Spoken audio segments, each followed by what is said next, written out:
Welcome to panel 2 of the Truth and Transformation Convening, sponsored by the Institutional Antiracism and Accountability Project, IARA, at the Ash Center for Democratic Governance and Innovation at the Harvard Kennedy School. I am Carrie Ratcliffe, a research fellow here at IARA. Our second panel of the day is Rewriting the Rulebook, Reporting and Regulating for Organizational Accountability. In this panel, we will examine how tools of accountability are advancing within the private sector.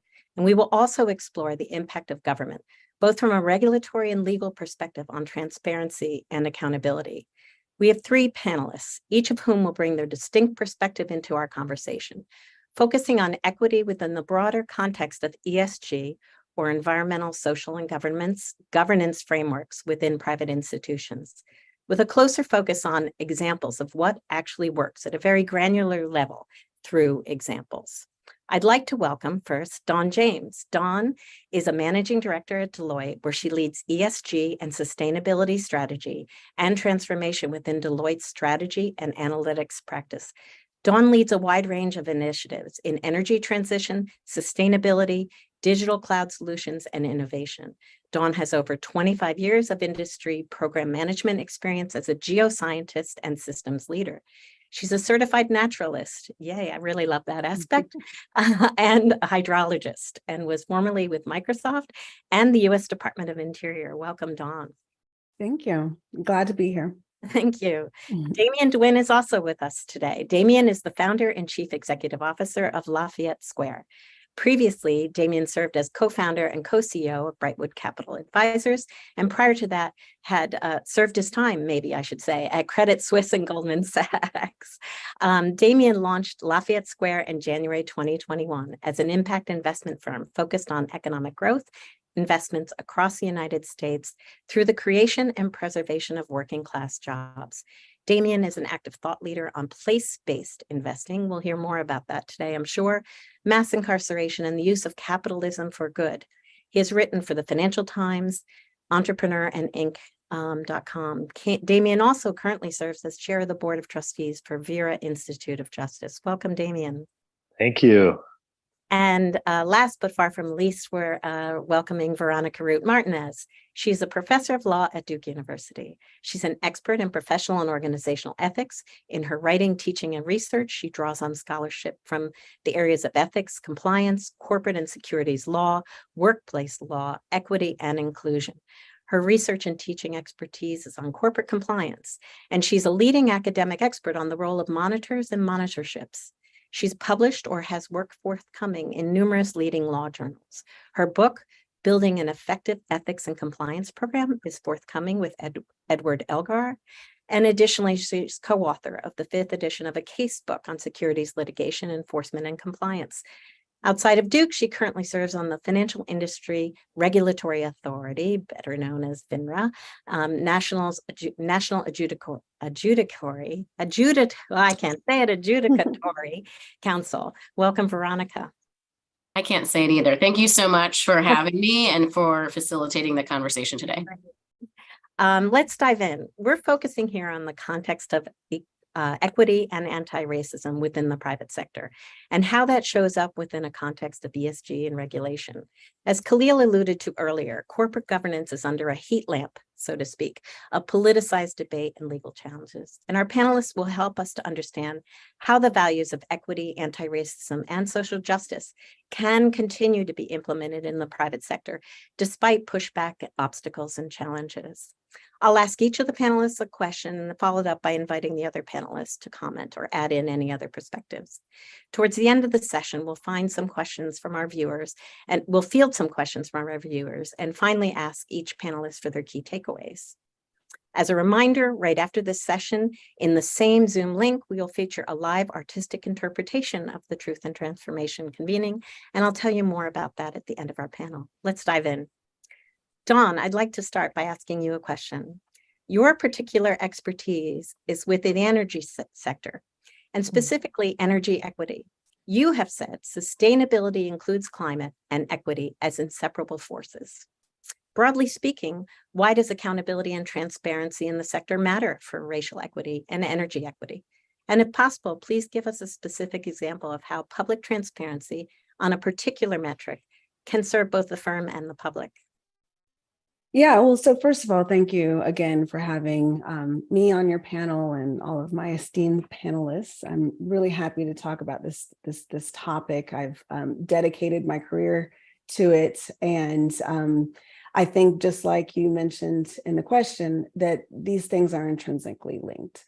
When we're talking about sustainability, what that means, that's a very broad umbrella topic. It means different things to different people. However, it does have an actual definition, and how we implement it across an organization that includes many different complex moving parts, right, is very important, and it must be done with intention, and also with all of the different stakeholders in mind, right? So when we look at that wheel of stakeholders, obviously the corporation or the entity, the firm, is very important in that. What makes up the firm, which is the people, the workers, the employees, whether they're knowledge-based employees, whether they're frontline workers. Also, all the partners are involved, all of the vendors, the supply chain vendors, all those things are, all those people, all those entities are involved when we start talking about scope 1, scope 2, and especially scope 3 emissions. Also, we look at those broader concentric circles that go out from an organization. So the community that they serve. And again, I'm going to put on different hats here. One of my personal hats is that the purpose of a corporation is to serve the community, right? Whether it's through products and services, whether it's through a certain kind of brand that they put out there, it's all to serve the community in which they are involved in, right? And so all of these things impact each other. And if we look at it from a corporate perspective and as an organization, the reason why accountability and transparency are important is one, so that they understand their own growth metrics. So they understand, from a benchmarking perspective, where they started from, where they're trying to get to, and how well they've made it, how far they've made it in achieving those goals. And so the reason why I say these things as far as energy equity and the transformation that we're seeing in the energy sector are intrinsically linked is because the energy transition won't be successful if it doesn't include everyone. And I make this point a lot, usually when I'm talking to my daughters and trying to explain what it is that I do. It's very simple and it's complex at the same time, right? If we don't have clean air to breathe, then we don't have clean air to breathe. Nobody has clean air to breathe, right? These are all shared resources. If we don't have clean water to drink, then we all don't have clean water to drink, right? So that doesn't matter how much money you have, what side of town you live on, all of these things are shared resources. So we all have skin in the game, right? So from an accountability and transparency standpoint, what we don't want to have happen, and this is something that I personally have worked with in the many organizations that I serve, is that we don't want empty promises, right? There's a lot of reasons why an organization might make a statement around their initiatives, their goals, and what we want as the community that those organizations serve, also the employees that work within that organization, also for the executives who are driving the vision. We don't want those to be empty promises. So we want internally to have accountability so that we're making sure that we are marking those growth metrics in a reliable way and a transparent way so that that organization knows what its own organization is doing in-house, right? So we know what we're doing. And then we also want that transparency externally because, again, these organizations are meant to serve the community. So whether that's their customer base or whether they are people that are seeking some type of service or employment, or they're part of the partnership concentric rings around that organization, it's important that they know what those growth metrics look like also. And then also what we want to look at is how to have that bias towards action. How do we drive that action and improvement in a way that's going to make tangible change to the better, right? So essentially, there's a number of different metrics, and this is where I talk about the digital underpinning or the digital foundation to being able to have an equitable energy transition, right? So one of the things I like to talk about, like you mentioned in your intro, I'm a scientist. I'm all about the data, right? Data doesn't lie.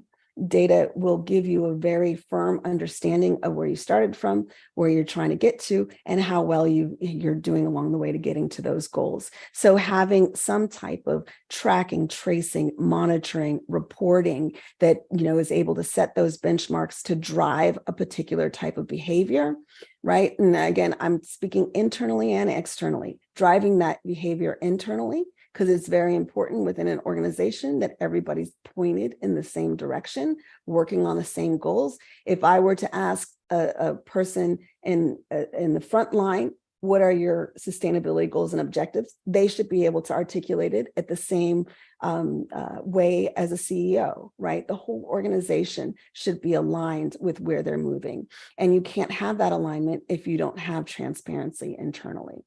And then, of course, externally, that's important too, because we certainly have the court of public opinion.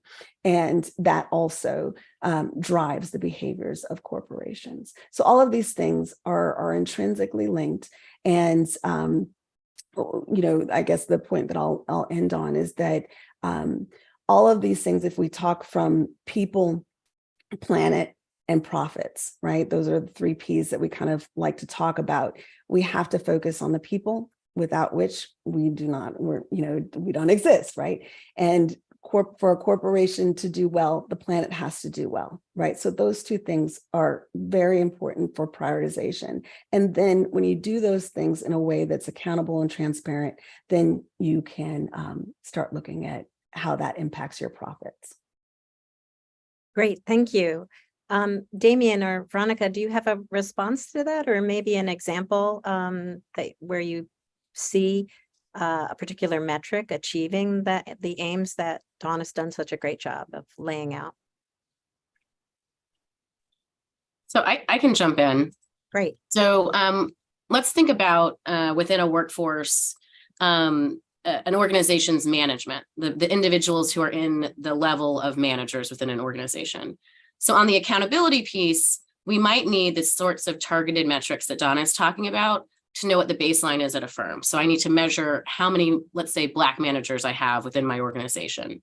And I need to know that so that I can figure out whether or not I'm happy with where I'm at, or if I need to set some goals and aspirations about adjusting the percentage of managers I have that are Black. And so I can't do that if I don't have my baseline. So you have to come in and come up and figure out what your baseline is. And then you need to set some goals about what you want your organization to achieve. And by doing that, we can answer questions like, what percentage of our management ranks within the firm are Black? How do we know whether or not we've created a system where Black managers are being excluded? How do we know if we need to make adjustments to our hiring or retention practices? How do we know if we need to, maybe we're great at hiring, it turns out when we do our assessment, but maybe we need to adjust what our retention efforts, and then the broader question is, how would we even know whether or not our organizational structure reflects the values of our organization? Most organizations have stated values, but the question is, are we living our values? And we won't know the answer to that if we don't ask a series of questions. On the transparency piece, if we're not doing something well, we don't normally kind of flout it. We don't put it out there for everyone to see. And firms can be similar to that. So if firms aren't having to disclose information, for example, about their demographic diversity, if they're not doing well, it would be easier for them to hide it. And one of the problems with hiding things is sometimes we stick our head in the sand. And so it's really important for there to be accountability within the firm in terms of identifying what our goals are and assessing whether or not we're meeting them, but also to do that in a transparent way, because that actually increases the accountability of us attempting to achieve our goals. Thanks for that. Damien, anything to add on that? I'll just give an example. We have 2030 goals at our firm. We are SEC registered and regulated by both the SEC and the Small Business Administration. We've committed by 2030 to produce 100,000 working class jobs, which we measure based on low, moderate income status. We've committed that 50% of our investments will be outside of high income areas, which again, we use the LMI definition. So, we're place-based in that way. And then the third goal, of course, is 50% of our portfolio companies will adopt some form of managerial assistance where we directly, explicitly improve the employee benefits of the workers in our portfolio companies. The concept behind being worker-centric, as we are with these three goals, producing jobs that pay a living wage, looking at the communities where those jobs are created, and focusing on benefits, is rooted in our capitalist motivation to make money and do so with attractive risk-adjusted returns. We think we have a better chance of getting our money back if workers are paid appropriately and have the necessary benefits to do their job. And we think there's something efficient about making those goals public and committing in SEC filings to move in this way. We're an investment manager. We've got 55 people in 18 states. We're targeting middle market companies that are growing, audited, cash flowing businesses, usually doing tens of millions of dollars of cash flow, sometimes as much as $100 million of cash flow, usually owned by families. And we're lending them money because banks don't lend the way they used to. We've seen a couple of banks fail this year, and we know most of the private credit industry is focused on private equity controlled businesses. So I think these examples matter because, interestingly, they make you more attractive, not less. And in our case, I believe they actually result in us getting lower cost capital, longer duration capital, because we have data attached to our goals. And frankly, what I described is the superficial level. We can drill deeper beyond the big three and then really get into the specifics of what we're seeing with employee benefits and how we track and measure our performance there. But as both panelists have said, baselining is critical. And we've done that, and I think it's been a part of what makes us interesting to investors. That's great. Maybe I can pose the next question to you to kind of dig a little deeper into what you've said. You have said in the past, how do we drive change in low and moderate income areas? How do we actually measurably help people who are so often under the boot of the system? You've given us a couple of examples there.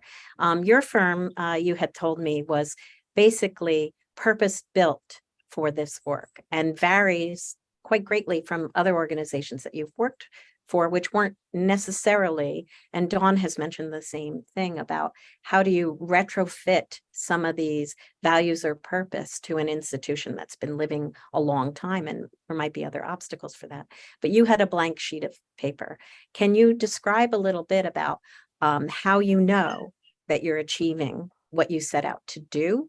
And how do you collect and analyze racial and social impact data and turn it into useful information that not only you as a leader can use, but those within your firm can use on a daily basis, like Veronica said, in terms of, and Dawn said, in terms of making it a company-wide measurable and a goal at the same time?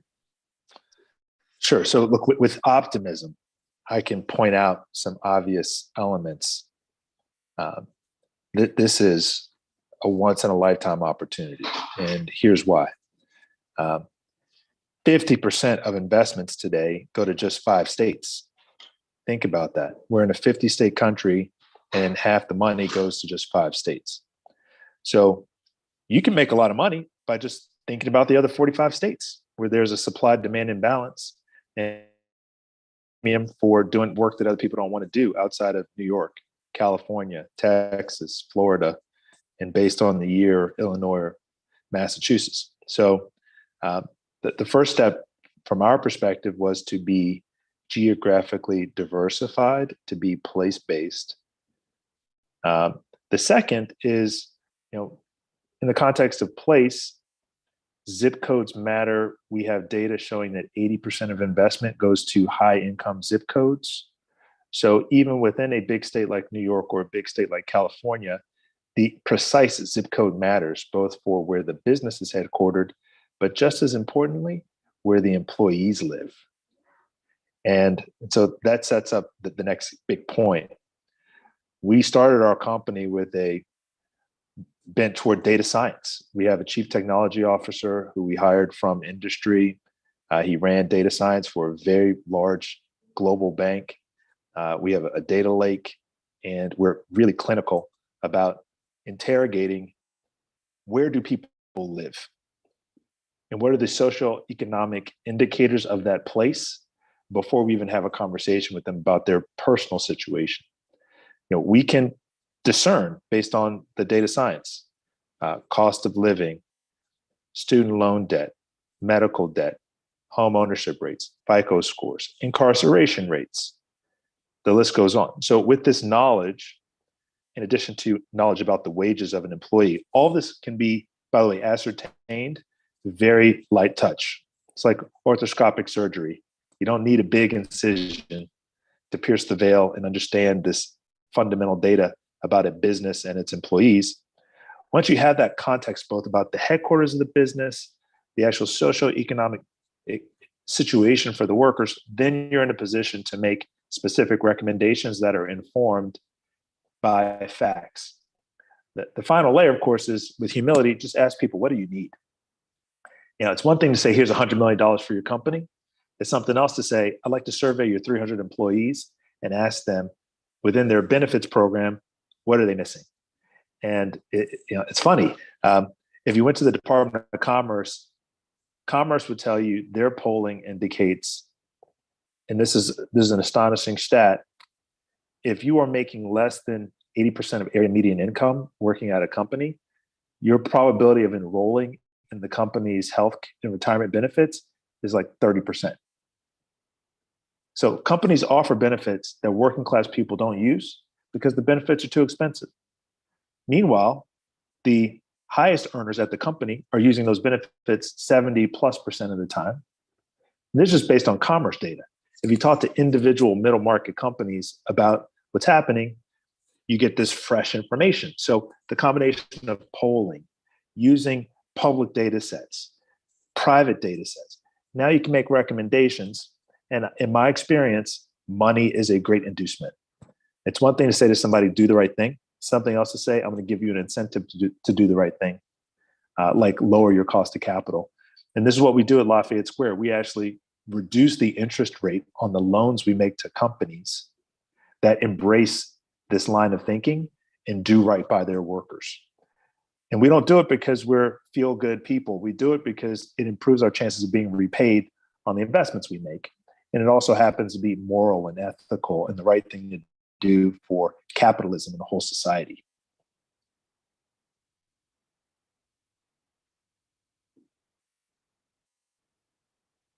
I think, Damien, I don't know if you can still hear us, but we can't hear you at this moment.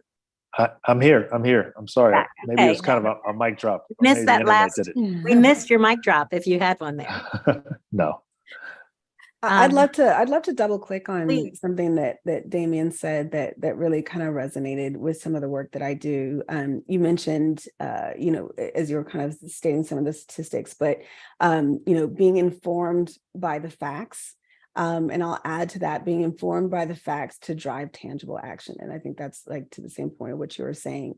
And leveraging those internal polls, leveraging that polling with your stakeholders, that's really important.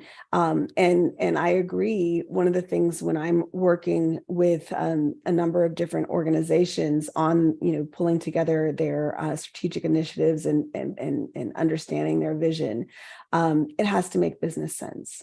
Right. It has to, when I mentioned people, planet, and profit, there has to be a business case for that. Right. Because this is the society that we live in. And we're also looking at these companies at having some type of growth, and they have their own accountability metrics, business accountability metrics, and that's not changing. And so when we talk about energy equity or equity within this process, When I talk about it, it's very much about the business pluses and minuses and how you look at it. And, I think we have a question in the chat that asked about how do we influence some of these executives. And the biggest way is, to Damien's point, is generating value for the shareholders. How do we look at powering the lives internally and externally of the people that come in contact with that corporation, right? And that leads directly to brand and reputation, right? Being able to enhance trust within that organization to local communities and being able to incorporate those voices into the design of the function that you're actually doing. So whether you're producing some type of product or services, having input into the design from the voices of the people that buy it has immeasurable impact to the success of your business, right? And on top of that is talent, how you attract, retain those top talents. That is a huge issue right now. In the energy sector, we talk about the great retirement of the boomers, right? It's a big kind of knowledge transfer that has to happen. The great crew change is what they call it, right? It is upon us. We are here, right? I'm Gen X and we are now the executives. Our parents are all retired. That great crew change has given an opportunity for younger generations to choose which industry, which corporations that they want to go into. And so being able to attract top talent means, what does your corporation stand for? And so if you don't have a fact-based, data-informed answer, then that talent will go elsewhere. Right. And that is a business case. Same with having access to capital. I think Damien mentioned that as well, right? To be a successful business, you must have and be able to increase your access to capital and being able to being able to set and then achieve those targets looks very good for showing that you run a successful business, right? So all of those things play a huge role in being able to set a fact-based business case and then also being able to align that strategy with being able to achieve those metrics.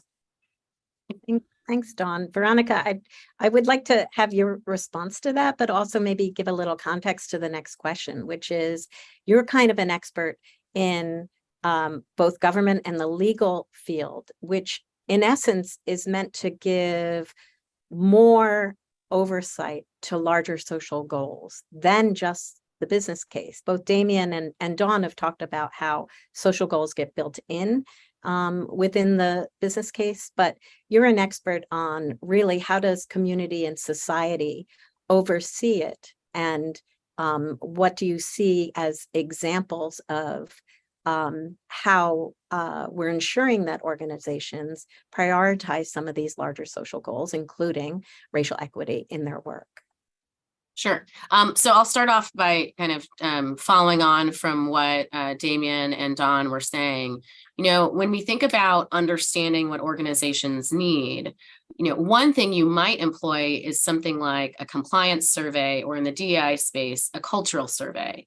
So sometimes we make assumptions about what somebody might need. We might assume that they want $1 million in capital, but it might actually be more effective to find out, what do the employees think that they need over the long term of the organization. And that can be extremely important when you're thinking about creating a culture that is going to be in alignment with your values, because if you aren't checking in with your employees to figure out whether or not they think the organization's aligned with the stated values, you won't actually know.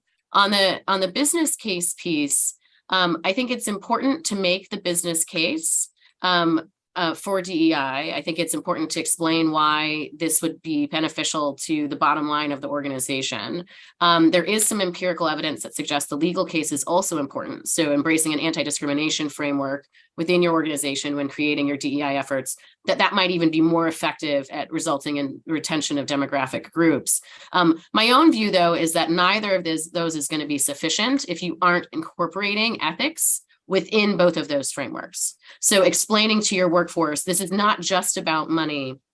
This is about money plus how are we going to be acting ethically? Like how are we using our money and our values together to ensure that we are making profit for our firm in an ethical way? And that's important for not doing things like treating employees as fungible assets, like thinking, oh, well, we want to increase the demographic diversity of our firm and we need to have a woman on every committee, but we only have one woman, but so we'll just put her on all the committees, without thinking about how that might actually deter or make it harder for that woman to do her job, right? So it's really important to think about the business case and the legal case through the framing of ethics as well. On the regulatory side, we have seen formal regulatory interventions as well as what I'm going to call quasi-regulatory from self-regulatory organizations, interventions in an effort to create strong incentives for organizations to improve their DEI efforts. The most probably the most famous or well-known are the California law that was passed to require certain demographic diversity within boards of directors. We have another example with the NASDAQ rule that was proposed in a similar way.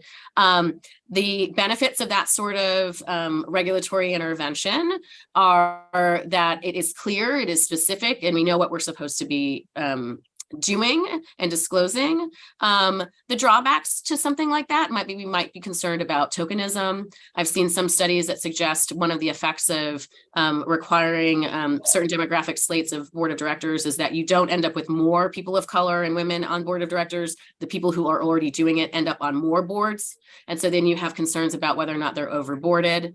And are the rules really encouraging boards of directors to move beyond their traditional networks and thinking through who are additional individuals who might be qualified for these boards outside of our in-group?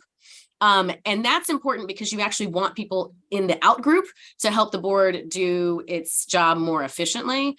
There have been other regulatory, in addition to kind of the broad-based calls for there to be certain demographics on board of directors, the SEC a couple of years ago passed something called a human capital disclosure. And that actually, I was wondering how it would work because it wasn't particularly specific. And the SEC has passed things in the past, has adopted regulations in the past that weren't specific, and the organizations ended up technically complying, but not complying with the intent of the rule. So the SEC had a diversity board disclosure rule, where then boards were responding about why they thought their boards were diverse, but they weren't actually doing anything on the demographic side, which had been the intent of the rule. For the human capital management disclosures, they've actually been much more successful, I think, than the text of the regulation itself would have necessitated. So the way that organizations have responded to that disclosure requirement has been relatively expansive. And that's really promising because if you have a bunch of folks in industry responding in a particular way, you're creating an industry standard. So even if the regulation itself isn't super specific, if the response to the regulation is trending in a particular way, then that's going to become the expectation of what you're supposed to do when engaging in that regulation.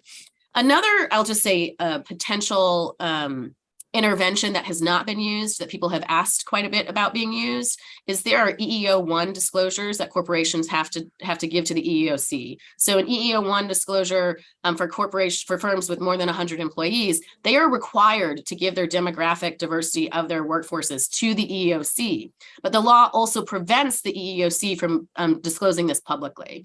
So scholars and advocates have for years asked for this to be appended, to basically require the disclosure, but allow it to be publicly transparent. And really that would be quite transformative. Firms would not be able to hide whether or not they are or are not good at demographic diversity within their organizational structures. It would, the disclosure of that sort of information, I think would just be a really interesting intervention to see happen, but that has not happened to date. Thank you. That kind of leads into what I wanted to ask all of you guys as our next question. Is you talked about sort of standardization of a standard or a metric or a framework. And we've seen a lot of groups kind of trying in the environmental field that's been much more successful in terms of disclosure and what you're being asked to be transparent and accountable to the outside public. Have you seen any cooperative efforts at metric building and reporting that seem successful to you as in the realm of racial equity? We know that policy like Just Capital, Impact Alpha are all working in this space. And can any examples, perhaps Dawn, you can comment on this, from cooperative, environmentally focused efforts be instructive? How do you see or don't see different sectors coalescing around useful metrics and or disclosure, public disclosure? Yeah, so I think the easier way to answer the question for me is because I'm focused on ESG and sustainability within the corporate space. So, you know, many of the metrics are being driven from a regulatory standpoint, right? So in the energy sector, energy is one of the most regulated sectors and hard to abate sectors. So it's not new, right? So, you know, for the 25 plus years that I've been in environmental science, there's always been some very, very stringent regulations that have to be abided by. I started out my career in infrastructure in the AC sector, and to be able to put anything into the ground, there's a number of permits and things that you have to go through. So from an environmental standpoint, there are many regulations that are already in place that require a certain level of reporting. And so what we're looking at now is how that's changing, given the fact that we are in a climate crisis. Right. So who's impacting the climate crisis the most from a people standpoint within this era? And I'm talking about geologic time. And then, you know, what are the best methods to mitigate that, and who is going to be held responsible and accountable for that? And then how do we track and trace that? And so from that standpoint, we're seeing a lot of changes happening, SEC regulations that are changing, and also some of the environmental regulations from the EPA are changing. And so that is dictating that is dictating a response from organizations that sit in those sectors that are being impacted. And then that also, the concentric circles that I was talking about before, that impacts those midstreams, those vendors, right, that will impact that company's third or scope 3 emissions, right? So supply chain is a huge issue.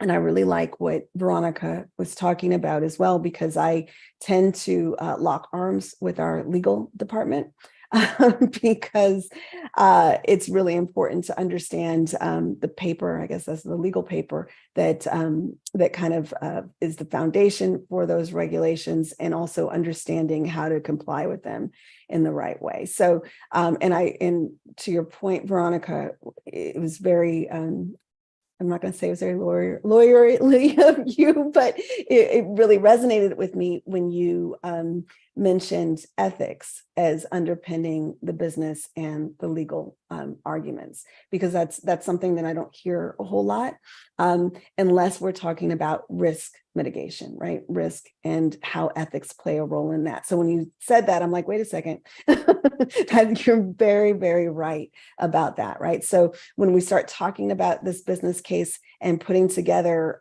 how companies are going to essentially be ready for the regulations as they come down the pike, we have to infuse, just like Veronica said, ethics into that business case and how we're going to properly address it, because it's not just the regulators that we're appeasing, but our internal and external stakeholders that also have skin in the games for how we answer these questions. Let me spice it up and add some. I could see you were chomping at the bit to the throw in something spicy here. Thank you. I have to build a big tent. I have to build a big tent. In order for me to make money and do business, I got to figure out how to have Elizabeth Warren and Ron DeSantis at the same table for Thanksgiving, passing the stuffing and smiling at each other. Are you drinking white or red tonight? Can I be in the room when you do that? Just listening in. Right. So the only way I can make a big tent is to make this about place, not race. This will frustrate some of my friends to the left. But I'm a Black man running an investment management business. I center place. Investors and people who borrow money from me can come to their own conclusions about my politics to the extent they care. But if I'm driving capital outside of high income places, a lot of people benefit. And I just point out, we don't want to cut off our nose to spite our face. Designing these disclosures and creating a spirit of big tent intention is the way to go. Particularly when money is on the table and you're in a recessionary environment with inflation, record low unemployment, and the Fed has moved 500 basis points and good companies have to pay 10, 11% to borrow money. Got to build a big tent and leave the impression that all Americans, particularly Americans outside of Beverly Hills and Midtown Manhattan, win. And so that for me has been the focus and is very much part of the industrial design of our goals and our disclosure around those goals. Okay, great.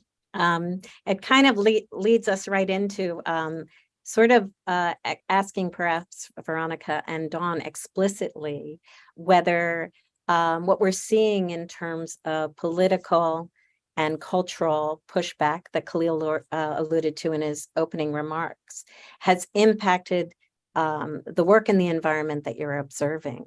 And if so, perhaps I could say that Damien has described working a high wire act to get the work done with, if I can paraphrase, still achieve social and racial equity goals, and yet bring people along in agreeing on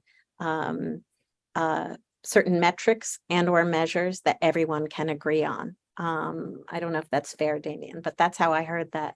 So Dawn and Veronica, maybe you can speak to kind of current events and how you see it impacting either your work or your advisees' work. So sure, I'm going to start with a little story. So I had a student contact me once who was really concerned about DEI within a student organization and was upset that the student was experiencing a range of roadblocks. And my response to the student was, they don't care about diversity, so you have to figure out an argument that they care about. And the student didn't like my response, but it was relatively easy to find an argument that they cared about that would have the effect of increasing the demographic diversity of the organization. One of the things I said to him, I was like, well, you should have your organization go do some benchmarking with your reputational peers, because I can tell that what y'all are doing is not in line with your reputational peers, and no one wants to not do that. No one wants to be in that situation. And corporations do not, when they're benchmarking, want to be outside of what their reputational peers are doing, in part because it can create liability. So the organizational sentencing guidelines say that you need to comply with, that you can get in trouble if you don't comply with the law. They also talk about industry practice, which means that you could get in trouble for not adhering to industry practice and standards. The organizational guidelines also say that you're supposed to adhere to your own internal norms and policies. And we have seen organizations sanctioned for failing to follow their own norms and policies. A good example of that happened with the OCC and the Fed in the mortgage foreclosure crisis. So I think that an organization that is committed to DEI work and to really moving the needle on racial equity has to have a multi-prong approach. And that multi-prong approach, I do think, has to be rooted in finding and articulating what are our values with regards to DEI. But in addition to that, how are we going to get there? And some of the strategies for getting there need to look race neutral. Part of how you get to where you want to go, that helps you build what Damien is calling that big tent. And I think that is particularly important right now, given the politicization of and the backlash for certain efforts like ESG, and different sorts of interventions. I actually was teaching, I taught a contracts class yesterday, and I was talking to them about the rise of the law and economics movement, and then the rise of the critical legal theory movement. And that was and then how CRT started. And then I said to them, you know, CRT is a complicated legal theory from law schools. Do you really think kindergarten teachers are teaching it? Right? They're not. We've weaponized things that we don't fully understand. And some of those fights need to happen, and some people do need to engage in direct fights against what is just improper information being given to the populace. But in addition to that, we have to think expansively about what sort of strategies are going to allow us to achieve the goals that we need to get to. And sometimes those strategies need to be race neutral. And race neutral strategies can allow your organization to meet its values with regards to its DEI hopes and dreams. Dawn, before you respond, I'm going to bring in some of the audience questions at this point, as we're getting close to, unfortunately, running out of time. I think we could talk about this for many hours, if not days. One of our audience members has posed right on point from Veronica. How has the SCOTUS ruling on affirmative action in higher education impacted your efforts to advance racial equity within your institutions? So, you know, the work that I do is focused on ESG sustainability and strategy. And as underpinning that, I focus on energy equity. And I think, you know, I really liked what Veronica was saying, because I run into this quite a bit in my line of work. There's a lot of ways that DEI and equity benefit an organization that is not race specific. And that is not the only thing that fits under DEI, right? And I think that so I'll take this in two parts. One, the SCOTUS ruling recently and how that's affected my day-to-day. And that answer is easy. It hasn't, right? Because the organizations that I work with and that I work for, to Veronica's point, have cultural guidelines, have internal norms, they have a code of business conduct, and they have a way of operating that's necessary for them to continue to operate within a particular type of legal guideline. And has not gone away, right? And the other part of it is the business case, right? And I'll kind of keep going back to that because that is actually what moves the needle in the argument, right? And it is very well known that diverse groups have better results. Diverse boards give better results to companies. Having a larger tent increases your market share, right? Having products that don't serve the entire community lowers your ability to sell those products, right? And that's accessibility. That's geopolitical, where you're living, and making sure that it makes sense for, those products make sense for where you're trying to sell them geographically. There's a lot of things that come under that umbrella. And so it doesn't make business sense to disregard the DEI initiatives and how far we've come, right? Which is one of the reasons why, for myself and my day-to-day in the company, the firm that I work for, and also in the firms that I serve, I have not seen rapid shifts, right? Because it's not good for business, right? So that's kind of like the main point I think that I would say on that. And then the other point is, like I was saying, there's a big umbrella when we say DEI. There's a big umbrella when I talk about energy equity. And when I have those conversations, especially in companies that are maybe a bit more conservative, I work in a full range of companies. But we talk about optimizing operations. We talk about efficiency. We talk about, like I said, market share. We talk about reach of products. And also, to Veronica's points, we talk about being able to win the hearts and minds of teams internally, right? And all of those things require And this is a part of business that I think is very foundational. It's change management, right? All of these things, when we're looking at benchmarking, tracking and tracing, monitoring, and then being able to gather insights from those things to have better insight to the growth and strategy of our corporations, it requires us to have that big tent thinking, to Damien's point, right? And so it requires us to have an understanding of how change management works and an understanding of how to be inclusive so that that messaging will reach everyone. And like I said before, so that everyone is on the same page. I think all of you have talked a lot about, how you frame the narrative, right? Both internally and externally.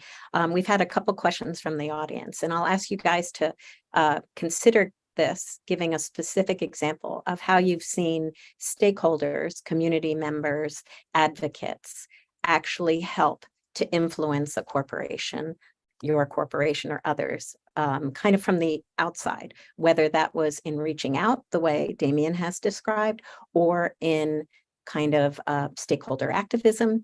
Can you give me a specific example of where you've seen community stakeholders influence a corporate accountability and transparency issue?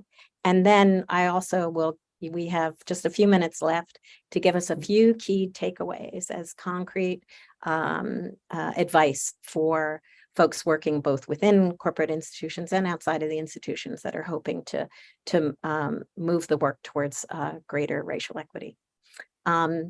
Damien, maybe I'll start with you. Sure, and I'm going to go hard and fast. Okay, great. We named our business Lafayette Square after the park in Washington, D.C. And so we are signaling to D.C., specifically regulators, we are native. And we're looking to align with the spirit and intent of regulation.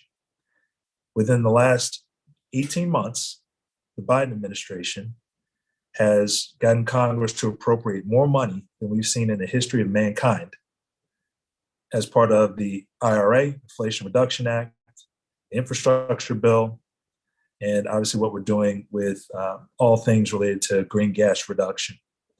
And so here you have EPA, SBA, Commerce spending more money than ever. But when you read the fine print of that legislation, and this is because of Joe Manchin and Sinema, it is explicitly clear there is economic bias toward things that create money in low, moderate income places, job training for low, moderate income people. It's embedded in the legislation. It's codified. That money has not hit the street yet. The way this works, and although we may have a government shutdown next week, the way this works, the money's really going to show up next year, ironically, in an election year. And you'll feel that money from an inflationary perspective in 24, 25, even out to 26. But I just want to point out, Black people benefit from job training. Black people benefit from money going to low, moderate income places. More white people will benefit. And I'll say to you, in a conversation about race, that is okay. But the legislation was designed to try to stimulate economic activity in a way that its architects needed to get Republican and Democratic support to make those dollars flow. And these are new dollars. These are inflationary stimulants. The way I think about this, you got to be able to explain in a very simple, all shucks kind of way how you make money. And I'm able to make money because I find good assets that generate a premium return, but I also have access to the government to borrow money that I can relend. And I get access to more money to borrow because of low, moderate income places and job training. This managerial assistance thing is a big deal. I think we should be bear hugging these concepts of geography and workforce training, managerial assistance, because they are very, very good, very foundational elements for all races, but particularly Black and brown people. Thanks. Veronica. So let me think about a little bit about your question directly. So I'm very particular because I'm a law professor. So you said community stakeholders, and I can't answer that way, but I can answer with employee stakeholders. And when we look at the Disney case, the firm was not going to issue any statements with regard to the policies in Florida. And then they were pushed really hard by a set of employee stakeholders that this is not in line with our values and we expect more of you. And then the firm does make some statements, and then there's been aftermath and litigation as a result. But that is an example of a bunch of employee stakeholders really pushing the firm to engage in certain activities. We've seen this with Amazon. We've seen this with we've seen employee stakeholders really push their employers on multiple occasions. And you really see it when the employer doesn't seem to be acting in alignment with what the employees perceive as the values of the firm. And so that it would be an example. In terms of some takeaways, my first takeaway would be that we should not read the affirmative action decisions expansively. We should read them for what they say. These are university admissions cases. They are not organizational hiring cases. And so I very much, if the Supreme Court wants to overturn organizational hiring practices, then they need to get that case. So I think it's really important not to stifle your efforts prematurely based off of what you think the court is going to do one day. We should read the case for what it says and for the limitations that the court has put there. Now, that does not mean that I don't think that you should act proactively. Like, we're already seeing a lot of organizations move from using the word diversity and then adopting the experiences language that Roberts has put in his opinion. If you feel more comfortable, fine, in changing your policies in that way. But I think it's really important don't take the case a place where the case didn't say it was, because then you are stifling yourself prematurely. In terms of other things, I will just note that I would bet that a really deeply rooted anti-racist might be a little uncomfortable with some of the conversations we've had today. And I think that it's important to understand that there's room for both those in the DEI space and those in the anti-racist space. I think you come at these problems from different arguments and angles. And if we're all working together to push the organizations in particular places, that hopefully we end up with organizations that have better racial equity, that are more inclusive, that are better able to understand the values of all of their stakeholders, and then to incorporate that into practices that are good for shareholders. And so I'll end there. Great, Dawn, we've given you a whole 2 minutes. I know, I'll talk fast. Yeah, so take away. Go. Thank you very much. Yeah, so definitely I agree with what the two panelists had to say, Damien and Veronica, about the stakeholders. And, I can speak from an employee stakeholder standpoint as far as working for organizations where the employees have taken a very hard stance, specifically on, companies that we're working with in the energy sector. And there's very polarizing opinions about that. I have my own, but at the end of the day, we do come down on what's good for business and being able to do it in an ethical, in a legal, and in a way that is in line with our cultural and company values, right? And so that's very important. And I think that the conversation and how an organization has that conversation is really important, making sure that you're hearing from all the stakeholders, and then also empowering different voices, empowering diverse voices without passing judgment, but listening to what they have to say, and having those kind of different thinkers, and then doing the research. And I think one of the things that really struck me about what Veronica said is that a lot of times we hear something, but that's not what it actually says. And so it's really important that we're functioning from a perspective of true and real information, and making sure that we have the people in the room that can articulate what the actual thing is that we're debating about, as opposed to, I thought this, or I read this article and therefore I'm a Google expert, right? Making sure that we have the actual experts in the room that can do that. And I think what I'll leave you with is around what I work on so much as far as the purpose in my career around energy equity and being able to infuse these equity infused approach into the energy system. And then also how, again, we reimagine what's already there, because that's the point that we're in. I think Damien mentioned that we're at the precipice of massive change. And I think that we all know that, we all feel that, but it's not change for change's sakes. The company I work for now has been around for 175 years. The last several companies I've worked for have been around for over 100 years.